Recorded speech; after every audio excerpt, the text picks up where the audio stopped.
And at least as a guide, I miss there being a toll on that bridge, because it used to be the source of one of our wind-ups for the tours. So what we used to do is, we're heading out of Edinburgh, we used to say to our tours, we go, right guys, you know, you probably heard there was bombings in London not so long ago, there was bombings in Madrid before that, just recently some idiot tried to drive a vehicle on fire into Glasgow airport. So then, you know, they've gotten very stringent on possible terrorist threats in the country. So up ahead, we now have passport control on the bridge. Hands up, who's seen the movie, by the way, Local Hero? That is the church from Local Hero. Right here on the side of the road, right? Left hand side, this is the church from Local Hero. Most of it's filmed in Aberdeenshire, but this was the church that was used, you know, they had in the meetings. Yep. That's it there.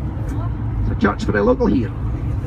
Back there you go. Anyway, so we used to tell them it's passport control. We say, look guys, you know, they don't stop all the vehicles, but because you're from all over the world, we're a tour bus, there's a good chance they're going to want to see identification from you. So before we get to the bridge, it needs to be photographic, passport preferably, otherwise a driving license will do, or something like that. So as we're approaching the bridge, they'd all be rummaging about in their bags, and I used to get them to hand the passports and things down the front, you know, front of the bus to me. And as we pulled up at the toll booths, the people that worked in the toll booths, they used to play along with this prank.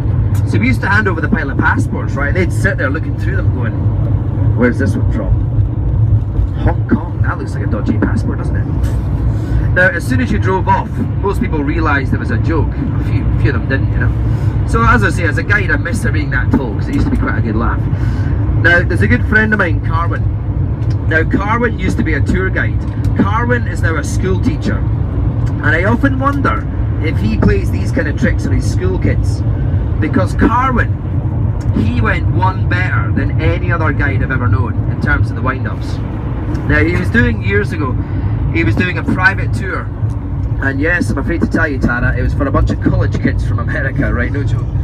And his first task, now he wasn't touring the first bit of it, all he had to do was go down to Manchester Airport in England, pick up these kids from America and bring them back up to Edinburgh, right? From Manchester to Edinburgh. No guiding, just bring them back up, and they would start their tour the following day.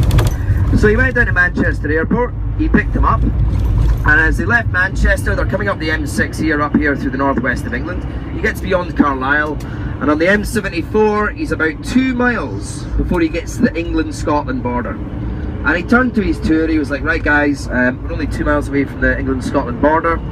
Obviously we're entering another country, so before we get to the border, I need you to look at your passports for me, okay? So they're all rummaging about looking for their passports. About half a mile before he got to the border, he was like, right guys, you've all got your passports handy, have you? They're all like, yeah. He's like, great. He says, now the good news is, we no longer have to physically stop at the border for them to check our passports, okay?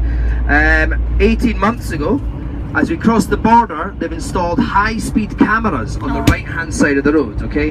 What I need you to do, just as we get to the border, open up your passports at the picture page, hold it against the right-hand window of the bus, and then hold your face next to your passport. 24 Americans were doing this as they drove over the England-Scotland border. Is that not brilliant? No, I haven't told you any lies as yet, okay? It's tight.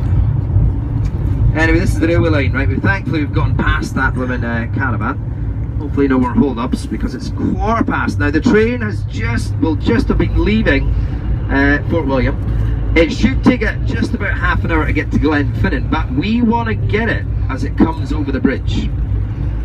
Now when we get down to Glenfinnan,